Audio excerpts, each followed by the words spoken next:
أعوذ بالله من الشيطان الرجيم بسم الله الرحمن الرحيم. یو څو د عبرت واقعي ذکر کیږي. حضرت ابراهیم علیه نبینا علیه السلام د نمرود په وخت کې راغلی دنیا ته. نمرود هغه بدبخته لوی مشرک و چې خلک یې په زور کفر ته دعوت کول. قحطۍ راغلې په خلکو او عمومي توګه د حکومت کار دا وي چې دوی څه ذخایر جمع کوي د ملک د رعایت فکر یې ورسره، نو بیا د مشکل په وخت کې د یو سره تعاونونه په کم ریټو په دغه باندې ورکوي. دلته به چې څوک ورغله نمرود ته، اول به د عقیدې پوښتنه وکړه، څوک یې ته د کومې عقیدې؟ که هغه به د ایمان ښکاراتوب وکړو چې مسلمان یم، نو کومک یې نه ورکوو چې تر څو پورې د ده دین بې نه کول. کافر سره یې کومک کوو، د مسلمان سره یې نه کوو. حضرت ابراهیم علیه نبینا علیه السلام ورغی. حضرت ابراهیم علیه نبینا علیه السلام ته ویل تا رب څوک ته چې ته ما ته راغلی د ما نه غوښتنه کوې؟ ده ورته د ما رب هغه ذات ته چې مړه کول او ژوندي کول کوي. ده ویل هغه خو زه یم. جیل کې بیا عقل ناپوه راجع شو، د جیل دوه بندیان یې راوایسته، په یوه بندي باندې سزا یې موت وه، هغه یې معاف کړه، دغه د ژوند مې ورکړه. او بل باندې د حکم د مرګ وکړه، هغه یې مړ کړه، دا مې مړ کړه، هغه ژوندی کړه. حضرت ابراهیم علیه نبینا علیه السلام ورته ویل دغه مرګ ژوند نه، هغه ژوند چې د مرګ نه بعد وي، چې مړ وي بېرته یې ژوندی کړي. الله تعالی ما رب د یوه مالک ده. ځکه هم وروسته بیا د مړي په باب کې پوښتنه کوي چې الله دا مړي څرنګه ژوندي کوي. نو وایي نمرود ورته ویل تا لیدلي دي چې الله مړي را ژوندي کوي؟ ده ویل نه، خپله خو مې نه دي لیدلي، خو ایمان مې ده چې الله یې را ژوندي کوي. بیا ابراهیم علیه السلام ورته وویلې چې ما رب هغه ذات ده چې لمر د مشرق د طرف نه راخېږي، مغرب طرف ته یې غورځوي. که ته رښتیا رب یې د مغرب نه یې راوګرځوه، بس هغه مذهب شریعت ورکه شو. په سړیو کې خو یو مړ په یوې ژوندی کړو، ایده په اصطلاح خدای پاک هغه خجالت به وشرمو. الله تعالی هغه قصه ذکر کوي. الم تر ته نه ګورې الی الذي هغه نمرود ته حاج ابراهیم چې جګړه یې کوله د ابراهیم علیه السلام سره فی ربه په شان د رب د ده کې. د څه وجې نه جګړه ته؟ ان اتاه الله الملک، د دې وجې نه چې الله ده ته پاچاهي ورکړې وه. په کار خو دا و چې الله په ده نعمتونه ډېر کړي تر نورو خلکو، چې دی لیاړ په ایمان کې کلک وای، شکر یې د الله نعمتو کړی وای. خو خدای دنیا ورکړې که ده ځکه د خدایي دعوه شروع کړه، الله پاچاهي ورکړه، د دعوه د خدایي شروع کړه. اذ قال ابراهیم ربي الذي يحيي ويميت، هغه وخت چې ویل ابراهیم علیه السلام رب ما هغه ذات ده چې ژوندي کول کوي او مړه کول کوي. قال نمرود ورته ویل انا احیي و امید، زه ژوندي کول او مړه کول کوم. قال ابراهیم علیه السلام ورته ویل فان الله یأتي بالشمس من المشرق، الله راتګ کوي پر لمر باندې د مشرق د طرف نه، فأتي بها من المغرب، ته راتګ وکړه په دغه لمر باندې د مغرب د طرف نه، که ته رښتیا خدای. فبهت الذي کفر، حیران شو هغه څوک چې کافر د لارې په بنده شو. والله لا یهدي القوم الظالمین، خدای پاک هدایت نه کوي قوم د ظالمانو ته. دو مواقع. عزیر علیه السلام په یو کلي باندې تېرېږي، کلی ټول ړنګ شوی، او دا د بخت نصر د وجې نه چې هلته دوی طغیان او سرکشي شروع کړه، د ایمان نه ووته، خدای پاک بخت نصر په مقرر کړ. کلي یې ټول ړنګ کړي، داسې ړنګ دي چې چتونه لوېدلي، دیوالونه بېسیره پرې لوېدلي، خلک تر لاندې دي. حضرت عزیر علیه نبینا علیه السلام په دا لارې تېرېږي، نو تعجب کوي د الله قدرت ته چې خدای پاک په دغه مړي څومره عظیم شان ذات ته څنګه را ژوندي کوي چې هغه تر دیوالو تر چتو لاندې دي، ټول پراته دي، او بیا را ژوندي کوي. الله تعالی د ده په وجود کې اوس خپل قدرت ورښیي. په سفر روان ده، دغه د کلي په څنګ کې د آرام دپاره کوز شو، خر یې وتړو، انځور ورسره دي د خوراک دپاره. د انګورو اوبه ورسره د عصیر د چکاک دپاره لکه سرکه چې موږ داسې ورته تکیه کړې په دا مخلوقاتو کې داسې فکر وکړو نو دا خبره وکړه الله تعالی په ده باندې مرګ راوست سل کاله اویا کاله بعد دوم حکومت راغلی د علاقه یې بیرته جوړه کړې آباده کړې ده بدلون راغلی سل کاله بعد چې دی الله را ویښ کړو را بیدار یې کړو را ژوندی یې کړو وایي چا نه لید دی الله دی دا سل کاله پټ ساتلی لکه اصحاب کهف الله تعالی ورته وایي څومره وخت یې درته تېر کړو دی ورته یوه ورځ بلکې لمر یا شته سهار زه درته پروت وم ویده وم بعضې ورځ هم بیا نه ده پوره شوې الله تعالی ورته نه سل کاله دې ورتلي درته اوس د ما قدرت ته وګوره انځر چې د خرابېدن شی ده دا وچ انځر نه دا شنه پاخه انځر داسې وایي تازه ایښي وو لکه اوس دستي چې د ونې نه راښکولي هغه د انګورو اوبه یې چې ایستلې وې لکه نن سبا چې جوس ورته وي داسې تازه وې لکه اوس دستي چې هغه د جوسر نه ایستلي چا د خرابېدن شی د الله هغه کې خپل قدرت ورکړو چې ګوره سل کاله مې نه ده خراب کړی خار ژوندی خار و خره ته وګوره چې وایي که ته سپېره هډوکي پراته دي مړ شوی د سل کاله په دې د غوښه یې نشته پوستکی یې نشته پلې ورګونه یو شی نه لیدل کېږي وراسته هډوکي دي نو الله تعالی ورته ته اوس ګوره د آخرت چې څنګه یې ژوندی کړو چاہے تا تعجب ورک شي د الله په امر هډوکي سره پیوند کېده غوښه ورته واغوستی شوه پوستکی ور واغوستی شوه روح الله ورڅخه روانګېد نو الله تعالی په دنیا کې د خپل قدرت نمونې بار بار ښوولې دي خو خلک عبرت نه اخلي دا د حضرت پیغمبر صلی الله علیه وسلم د دین حقانیت الله ګوري دا اوس وختو کې بار بار ښکاره کوي خو خلک یې نه مني عبرت نه اخلي دا اوس واڼه ته ښه شو د راپیل شو واڼه ته تللي وو یو کور مړۍ کړې وه پسه یې حلال و د بل پسه سر یې راوړ وایي وشمې مخکې موږ په دا کور کې پسه حلال کړی و صدقه هم کړې وه سر یې چې پوخ کړی دا د سر دغه ککرۍ برابر نه ده دغه برابر داسې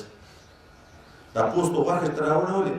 د دغ طرف نه داسې کلمه یې طیبه لیکلې ده دغ طرف ته د دغ طرف نه داسې لیکلې یا طرف ته نن یې په هډوکي کې په خپلو سترګو موږ ولیده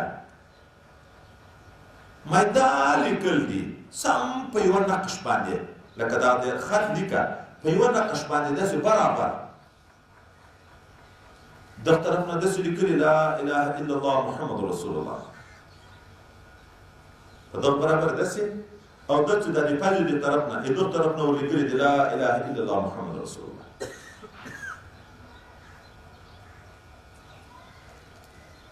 علما د منطقي علماو یو ته چې دا خبر ما وکړه ما ته خو دې ورځې راوښو دوی چې دا خو مې لیدلی وای بیا یې راوړ یو علماو ټول ولیده حتی په دغه غټ موبایل باندې تصویرونه تر واخیسته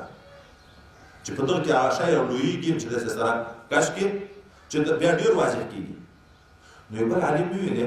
وایي اسم محمد صلی الله علیه وسلم په نامه یو کتاب اوس راوتلی اسم محمد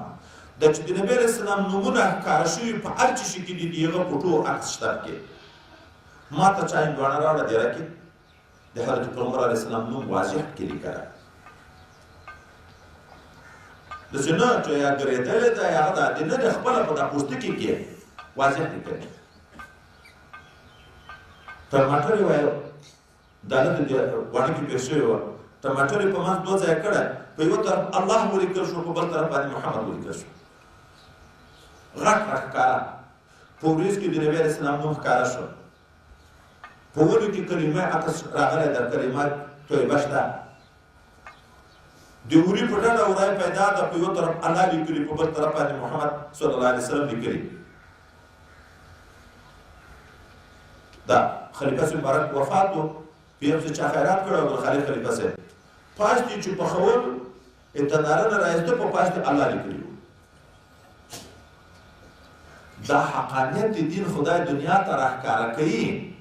خو چې هدایت نه وي د الله طرف نه رب کریم دې موږ په حال رحم وکړي نن مسلمان داسې سخت شوي دي چې دا شیان ویني تصویرونه یې ویني په سترګو یې ویني خو توبې نشته عبرت نشته د الله تعالی طرف ته رجوع نشته او کله چې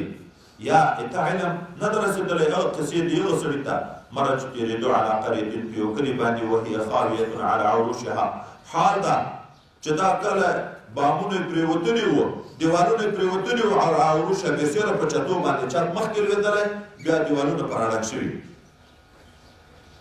قال دغه سړي وویل چې عزیر علیه السلام ته یا ارمیا علیه السلام ته انا یحیی هذه الله بعد موتها څرنګه به بیا ودانوي ژوندي کوي الله اهل دغه کلي پس له موت دغه نه دا به الله څنګه ژوندي کوي فاماته الله 100 عام الله د مړ په 100 کاله ثم بعثه بیا بېرته را ژوندی قال الله ورته وویلې کم لبسته څومره وخت تا تېر کړی ده قال لبست یوما او بعد یوم دوی ویلې ما وخت تېر کړی یوه ورځ یا بعضې ورځ د العیاذ بالله یهود چې وایي چې عزیر علیه السلام د خدای پاک زوی ده هغه د دغه ځای نه وایي 100 کاله ورک و د ده د عصر خلک ټول ورک و مړه شوه پس د 100 کلونو نه سړی راغی چې زه عزیر یم چا ویلې هغه خو تورات یاد و او دغه کې د کفارو بخت نصر علاقات تعلق سلطنت چې راغلی و تورات هم د بني اسرائیل سره نه و یو ځای کې پټ یو تورات ښخ کړی و هغه یې راوایسته په یاد ورته وویلې نو العیاذ بالله دوی ویلې دا د خدای زوی دی هغه به ووایو الله تعالی یې مړ کړی مې و را ژوندی مې کړ الله مري حیات موت بې هغه راځي حي القیوم اوس مو نه ویلې خو چې د اولاد له جنس د پلار نه چې پلار نه مري بیا یې زوی مري خو بیا خو بې هغه کې هم دغه د خدای صفات وي قال بل لبست 100 عام بلکې تا وخت تېر کړی د 100 کاله فانظر وګوره الی طعامک د خوراک شي خپل ته چې انځر دي وشرابک د چکاک خپل شي ته چې هغه د انګورو اوبه دي لم یتسنه چې بلکل متغیر شوي نه دي وانظر وګوره الی حمارک خره خپل ته چې هغه هډوکي دي سپین پراته ځلېږي دا کار ما وکړ ته مو را ژوندی کړې چې د تا خپل یقین موجود شي بل ولنجعلک آیة للناس چې موږ وګرځو تا علامات د قدرت خپل خلکو ته چې زه قادر یم 100 کاله بعد مړي درته را ژوندي کوم اصحاب کهف 309 کاله بعد را ژوندي کړه نو خو ټول مړي زه را ژوندي کولی شم وانظر الی العظام وګوره هغه هډوکي د خره ته کیف ننشزها چې څرنګه په حرکت کې کوو یو ځای کوو یې ثم نکسوها لحما بیا ور اغوندو یې هغه ته غوښه فلما تبين له کله چې ورښکاره شو دته دا حال په مشاهده سره علم یقین و عین الیقین راغی قال عزیر علیه السلام ویلې اعلم زه پوهېږم چې ان الله علی کل شیء قدیر الله تعالی په هر څه باندې قادر ده حضرت ابراهیم علیه نبینا علیه السلام په مخکې قصه کې مزیمونه مې ویلې چې نمرود دوی ویلې چې الله مړه کول او ژوندي کول کوي یو ویل دا خو زم کم دوی ویل دا نه چې مړ شي مړ بېرته بیا را ژوندی کوي دوی ویل تا لیدلي ده نه ولیدلي نو ځکه یو قول دا دی چې ده ته معنا وکړه چې علامات یې په سترګو را ووینې چې مړ یې څنګه ژوندي کوي چې بل وارې مې ته مناظره راکړه چې زه ورته یم چې هو او یا دوم قول دا ده حضرت ابراهیم علیه نبینا علیه السلام روان ده د یو دریاب په غاړه باندې یو حیوان مړ شوی د مردار ده دغه حیوان ته کله د اوبو څپه راورسېږي د کراچۍ ته چې سړی سمندر غاړې ته لاړ شي دا هلته اوبه وي یو وارې څپې را شروع شي دغه ځای ته راورسېږي بېرته بیا په شا باندې لاړې شي بیا وچه ځمکه شي نو چې اوبه راورسېږي د دریاب حیوانات دغه مړ شي غوښه خوري چې اوبه بېرته په شا شي بیا دغه سپي مې دغه شیان چې دي د ګیدړانو سپیو دا ورځي غوښې ته خوري نو دغه یو حیوان ده تقسیم شو په خېټو د وچې او د دریاب حیواناتو کې نو دی د الله قدرت او تعجب کوي چې راژوندي کوي خو ایمان خو شته خو چې الله څومره قادر مطلق ذات ده چې د دغه څه اعضا وچه کې دید شو څه په دریاب کې دید شو دا ټول راژوندي کوي نو الله ته سوال کوي دغه سوال د شک په بنیاد نه ده د اطمینان قلبي دپاره ده د علم یقین نه چې عین الیقین مقام پیدا شي درې مقامات ذکر کېږي یو علم یقین ده یو عین الیقین ده یو حق الیقین ده مثال په خارج کې هلته لرې لوګی چا ولید نو یې د یقین شي چې هلته اور باد ده دا هم یقین ده خو احتمال د خطا شته کله سړي ته اور لیدل کېږي خو هغه په واقع کې د لرې نه ګردونه وي موسم د وریځې تور لیدل کېږي ګرد نه وي لوګی نه وي اور نه وي خو دوم دا دی چې ورنږدې شي په سترګو یې ووینې چې اور بل ده تر هغه مخکې نه علم کې زیادت راغی علم یقین عین الیقین شو دریم بیا دا ده چې ګوته ورنه چې په وس وي په خپل ځان تجربه کې نو دلته حق الیقین د ذاتي شک و شبهات شي جوړ کېږي ماته چې داسې مقام پیدا شي ځکه الله د دې لپاره چې څوک په انبیاو بدګمانه نه شي د دې الله لیدل ولې د تا ایمان نشته د ما په قدرت باندې دی شته مې صرف اطمینان قلبي غواړم چې تردد ختم شي دغه ملګري چې د علم استدلال په مقام کې دي د عامو مسلمانانو حال مسلمان د یوې عقیدې چښتن د بل ورځې بلې عقیدې په چښتن په واوړي څه دلایل ورته وویل مذهب د امام صاحب و مذهب یې پرېږده بېرته راغلل لا مذهب شو ګرځي که نه ګرځي دغه مقام کې تبدل راځي او حق الیقین مقام ته چې سړی ورسېږي هغه چې ما یو وارې مثلا په دغه شي باندې حق الیقین راغی دغه د په سترګو وینم لاس پورې ګرځم چې دا لوډسپیکر ده که ما ته څوک په هوا والوځي دومره خوارق راښکاره کړي او راته ووایي چې دغه ګیلاس ته زه یې منم دغه مقام بیا تردد نه کې راځي نو الله تعالی دوی وارث قال ابراهیم یاد کړه ورته ویل ابراهیم علیه السلام ربي ای رب دې ما ارني کیف تحيي الموتى ته ما ته راووینې چې ته دووارې مړي څنګه ژوندي کوې قال الله تعالی ورته اولم تؤمن آیا د تا ایمان یقین نشته د ما په قدرت باندې قال دی رښتي ورته بلا نه شته نه د هغې خبرې په تردید وي اثبات به د دا بدې نه شته ولکن یطمئن قلبي د دې دپاره زه دا مطالبه کوم چې زړه کې مې ښه اطمینان راشي دا چې خلکو به دا اشتباه کړه چې ابراهیم علیه السلام د الله په قدرت کې شکمن و نبي علیه السلام ورته نحن احق بشک منه که یو وارې ابراهیم علیه السلام شک وکړي بیا خو موږ احق په دې چې موږ هم شکمن وو موږ باندې صحابو کې په ما دا ګمان راځي چې زه د الله په قدرت کې شکمن یم نه نبي هم ګمان نه نحن احق منه وروسته به بیا لږ څه تشخیص دی بیا دې دغه ځای راته وکړم چې نه زړه مې مطمئن شي نو الله یې طریقه وکړو اوس دلته د تصوفو په اصطلاح باندې څه مقامات دي وایي دغه یو مقاماتو ته اشاره ده او دا پوښتنه د یو مقاماتو په بنیاد ده یو ته مقام د عروج وایي بل ته مقام د نزول وایي عروج سير إلى الله نزول سير من الله سير إلى الله الله طرف ته نږدې کېدل چې اول حدیث ته ذکر کوم ځکه مو په ځکه شک نه درلوي چې دا څنګه کېږي حدیث د بخاري شریف ته ماته علاوه چې ماته اول چې بنده را نږدې کېږي په فرض را نږدې کېږي بیا چې نفلي اعمال او اذکار کوي را نږدې کېږي تر دې چې امام محبوب شي او چې امام محبوب شي زه سترګې شم چې په ما لیدل کې زه لاس شم چې په ما نیول کې زه پښې شم چې په ما رفتن کې اوس معلومیږي چې اول د بنده د طرف نه بعد ده که نه ده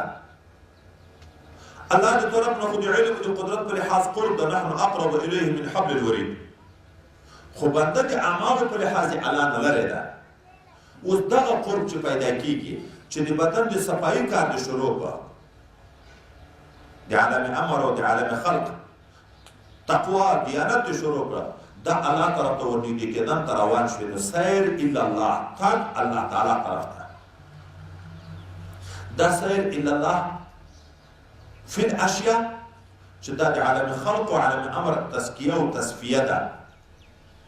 بیا چې د دغه مقام نه ورسېږي پورته شي زویل د صفاتو د خدای پاک ته ورسېږي د یغ نه بعد سیر الا الله فی الله شروع کېږي دا سیر الا الله فی الاشیاء ده په الممکنات ده په معنا حقیقي سره ده ځکه مسافه شته او د یغ نه بعد چې زویل د صفاتو ته ورسېدو بیا پورته صفاتو ته عروج کوي بیا شویناتو ته بیا اعتباراتو ته او بیا عین ذات بحث الله تعالی ته قرب پیدا کېږي یغ ته سیر الا الله فی الله ویل خو دا سیر په معنا مجازي علمي ده مکان نشته علومو کې اضافه توب راځي په علم په چا باندې راشي په صفاتو د خدای پاک راشي بیا په شویناتو راشي بیا په اعتباراتو راشي او بیا دغه پورته عین د ذات تجلیات ورته شروع شي مرید سالک چې دا کوشش شروع کی سیر الا الله فی الاشیاء سیر الا الله فی الله چې دا څومره تام شي عروج تامه ورته ویل کېږي بیرته بیا د الله په حکم د خلکو د رهنمایي لپاره دی مقرر شي نو لکه بیرته روان شو ځینو ته ختلی و پارچه ته اوس بیرته راکوزېږي سیر من الله فی الله د الله نه شویناتو اعتباراتو ته بیا شویناتو ته بیا صفاتو ته بیا زیل د صفاتو ته سیر من الله فی الله بالله بالله څه معنا دلته ورته ورزیات شو هغه کمالات چې ځان سره راوړي داسې نه ده چې کمالات پاتې کېږي بیا د یغه نه عرش عظیم ته یغه نه رالاندې شي مخلوق ته راځي دا سیر من الله فی الاشیاء بالله هغه کمالات د ځان سره راوړي اوس دغه د مرید چې عروج هم تام شي او بیا بیرته نزول هم تام شي نو دی د عادي انسانانو په شکل باندې تشبث بالاستدلال بالاسباب ډېر کوي په خبر کې دلیل غواړي ظاهري اسباب او تهیع ډېر کوي هغه د سیر الی الله په وخت کې توکل زیات وي الله طرف ته مشاهده وي انوارات وي بیا اسباب ته خاص پام نه وي او بیرته چې راشي د عادي انسان په شکل عالماني شهودي بیرته غیبي شي د تشبه بالاسباب بالاستدلال دغه ډېر وي حضرت ابراهیم علیه السلام د نزول مقام نو څنګه یې دلیل وغوښت چې ماته الله په سترګو راوویني چې څنګه مړي ژوندي کوي خو د نبی علیه السلام نزول د ابراهیم علیه السلام تر نزول اتم ده ځکه نحن احق منه ویلې د ده نزول اتم ده تر یغه څومره چې د چا عروج تام شي بیا نزول تام شي د خلکو سره مناسبت زیات شي نو د دغه سره افاده زیاته شي د دغه شاګردان ډېرېږي د دغه مریدان ډېرېږي د دغه اتباع ډېرېږي خو که چا عروج تام و نزول یې نه و تام د خلکو مناسبت نه یې اخذ نشي تر کړی نو خلک فایده نشي تر اخیستی حضرت نوح علی نبینا علیه الصلاة والسلام نه 900 کاله دعوت چلولی په نه 900 کاله کې غټ نه غټ قول راغلی د اتیا نفره مسلمان شو چې په کښتۍ کې دسه په نه 900 کاله کې ولې وایي د ده عروج تام و نزول تام نه و د خلکو خبرې نه پیدا حقیقت یې نه شوی درکولی د ده استفاده چا نه شوی درکړی اما د نبي کریم صلی الله علیه وسلم عروج هم تام و فکان قاب قوسین او ادنا او نزول هم تام و د دغه وجه نه په 23 کاله زندګي کې 100,000 نه زیات کسان مسلمان شول هغه په 900 کاله کې اتیا نفره او د ده په 23 کاله زندګي کې تر 100,000 نه 1,14,000 1,20,000 1,40,000 پورې اقوال راغلي دي چې دومره خلک مسلمان شول مناسبت او اصل خبر حقیقت باندې پیدا د دغه وجه نه نبی علیہ السلام هم د اسباب تهیع ډېره کړه په احد کې غبر کې زغرې اغوستې وې یو جوړ زغرې اغوستې وې د حفاظت لپاره خو یو جوړ هم کفایت کوي خو دغه مقام کې عجز زیات شي دغه مقام کې نفي د ذات بالکل راشي فنا او بقا مقام ته ورسېږي ځان هېڅ نه ورته لیدل کېږي نو اسبابو پورې لاس نیسي نزول تام و تشبث بالاسباب هم تام کوو دا د عروج او د نزول خبرې دي. نو وایي ابراهیم علیه السلام په مقام د نزول کې و دلیل یې وغوښت. حضرت نبی علیه السلام تر هغه نه چې نزول اتمو خلکو ته ویلې که یو وارې دا خبره په شک وایي نو زه احق یم په ده، ځکه تر هغه نه د ما نزول تام ده، خو چې زه نه یم شکمن هغه نو په طریقې اولا نه ده شکمن. دا موږ خپل وخت کې د مشایخو سلسلې وینو، بعضې خلیفه صاحبان او مریدان ځایېږي نه او بعضې ته په کال کې یو نور پیدا کېږي، خو چا عروج به نه وي تام، چا به نزول نه وي تام، کمالات نه وي تام، مناسبت نه وي موجود. ځکه وایي الله تعالی مشرکینو به ویل چې موږ ته تم انسان یې موږ ته څنګه پیغمبر کېږي، ولې ملایکه موږ ته پیغمبر نه رالېږي. الله تعالی دلیل کې څه وایي که په مځکه کې ملایکې اوسېدی ما به ملایکه پیغمبر ورته رالېږله. مناسبت د استادي او شاګردي خو ضرور ده که نه، چې په مځکه کې انسانان اوسېږي ملایکه ورته راشي. اوس په دغه مجلس کې ملایکې موجودې دي، زموږ ایمان ده چې موجودې دي. وینو یې هر څوک یې په خبر پوهېږي، دوی په لیکلو پوهېږي چې دا موږ څه شیان لیکي، دا خبرې په پوهېږو، نو بیا به څنګه استفاده د ملایکو نه وکړو؟ څنګه به استفاده وکړو د ملایکو نه؟ نو الله یې که په مځکه کې ملایکې اوسېدی ملایکه به مې ورته پیغمبر کوو، چې په مځکه کې انسانان اوسېږي نو انسانان ورته. په دغه پورې یوه بله خبر درته وکړمه چې دا بعضې خلک د خبرې په حقیقت نه پوهېږي، کله کله لږ لږ اعتراضونه هم کوي. قرآن عظیم الشان بیانېږي، موږ تاسو ژړا نه وي، په احادیثو مبارکو کې بیا کله لږ ژړا پیدا شي. د اولیاو په واقعاتو کې چې سړی بیانوي بیا ډېره ژړاوې پیدا کېږي. دا څه وجه ده؟ نو یو تفسیر لیکي وایي وجه دا ده قرآن عظیم الشان د الله کلام ده، کلام الملوک ملوک الکلام. دیر په حقیقت څوک پیږي نه، ژړا خو بل ته پیدا کېږي، جذب خو بل ته پیدا کېږي چې څه په اثر پوه شي، چې د خبرې په حقیقت نه پیږي. مناسبت د موږ د طرف نه کمزورې ده، چې په حقیقت یې پیږي نه نو څنګه به تاثیر تاته پیدا شي. او انبیا د یو په حدیثو کې بیا لږ اثر زیات ده، ولې هغه په نوع د انسانیت کې موږ دوی سره یو شی دی، څه مناسبت شته. اگر که د صفاتو په لحاظ هم فرق ده، هغه مظهر د صفاتو د رب د ټولو عمر یې نه ګناه ویلی نه شي. خو دا خو انسان د انسانیت په تقاضا د ده په کلام په حقیقت څه نه څه پوهېږو، چې پوهېږو حدیث چې بیانېږي، واقعات چې راځي په حدیثو کې ژړاوې پیدا کېږي. او اولیاء الله چې دي دا بیا تر یغه نه مقام راجد ده، انسان ده، امتي ده، معصوم نه ده، معصوم نه ده، کله نه کله به ګناه تر کېږي. اوس د موږ مناسبت د دغه سره ډېر زیات ده، د دغه خبرې په حقیقت کې پوهېږو ځکه اثر ډېر پیدا کېږي. داسې نه چې دا طریقه پوخ ده. که موږ تاسې وګورو چې اوس دلته یو غمجن نعت شروع شي ټول به ژاړو. علي مثال دا کتاب ورکړی، ولې ژاړو؟ خو د موږ د وخت باندې عادي انسان کلام ده، چې عادي انسان کلام ده، په خبر باندې هر سړی پوهېږي، چې پوهېږي نو خود اثر ورته پیدا کېږي، چې د غمجنه واقعه شروع شو نو ټول ورته ژاړي. او قرآن بیانېږي نه ژاړي، حدیث بیانېږي نه ژاړي. دا مناسبت غواړي. نو دا نزول چې د چا تام شي، مناسبت د خلکو سره تام شي. ابراهیم علیه السلام وایي په مقام د نزول کې و. په هر تقدیر دا څه توجیهات او اعتبارات دي، تفسیر خبره مو مخکې اولانه کړې ده. الله تعالی ورته وویل چې ته د دوواري ژوندون د سترګو لیدلو تمنا لرې چې دوواري مړي زه څنګه ژوندي کوم؟ دا یو مړی ژوندي کول دا خو ډېره تعجب نه ده. زه به تر دغه نه ډېر تعجب در باندې ووینم. څلور مرغان راواخله، ځان ته یې ښه رانږدې کړه چې ښه یې وپېژنې، د هر یو بڼ هم صحیح کړه، قد و قامت هم صحیح کړه. بیا یې حلال کړه. چې حلال دې کړه دا سرونه یې دلته درته کېږده، دا نور ټول راواخله، په تیږو منځ کې سره کوفته کړه، ویې ټکوه ویې ټکوه ویې ټکوه، او دغه غوښې د څلورو سرو سره ګډې کړه، بڼې یې سره ګډې کړه، هډوکي یې سره ګډ کړه، وینې یې سره ګډې کړه. بیا یې هلته په غونډیو باندې کېږده، بیا غږ وروکړه. ابراهیم علیه السلام،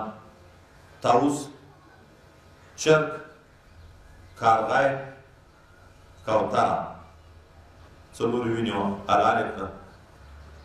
او بیا یې ټوک ټوک کړه بیا یې غوښې هلته کېښوې سرونه دلته دي بیا یې غږ ورته وکړه په هوا باندې چې راځي د یغه غونډۍ یغه غونډۍ نه په دا هوا د هډوکې د وینې غوښې بڼې د کارغي په هوا کې ټوله د یو نه بل نه سره راجدا شوې چې سر ته رارسېده خپله کارغي وجود جوړ شو د طاووس د نورو نه دغسې راجدا شوې د کوترې راجدا شوې د چرګ سره راجدا شوې دلته بېرته سره یو ځای شوې دا ډېره تعجب نه ده چې سره میکس کوفته یې کړې سره ګڼ دا کوفته غوښه هم بېرته د هر یو جز خدای سره جدا کړه بڼې هم سره جدا کړې وینې هم سره جدا کړې نو چې په دغسې قادر یم دا چې تا اجزا د بل اجزا سره ګډ هم نه دي بېرته یې راژوندي کول په دغه کې څه استبعاد ده نور نقطې علما ذکر کوي مخکې ما درته ویلي وو چې یو علم ده یو وعاء العلم ده موږ خو د علم لوښي یو علم نشته را سره مخکې علما عالمانو نو نقطې به یې پکې پیدا کولې نو دلته دا چې دا څلور مرغانې ولې غوره کړه چې طاووس ده چرګ ده کارغی ده کوتره ده دا یې ولې دغه غوره کړه وایي دا ځکه صوفي کرام لیکي چې حضرت ابراهیم علیه السلام خو مخکې مې ویلې چې مقام د نزول و مقام د نزول چې راشي کار یې شوي وي ارشاد ښوونه خلکو ته ښوونه وي الله ده ته دا ورکوي چې د خپلو امتیانو تربیه چې کوي په داسې شکل یې وکړه چې اخلاق رذیلت کې ختم شي نو کمال ته به هلته رسېږي حیات حقیقي ته به هلته رسېږي چې دغه مادي په دې کې ختم شي طاووس کې فخر زینت ډېر ده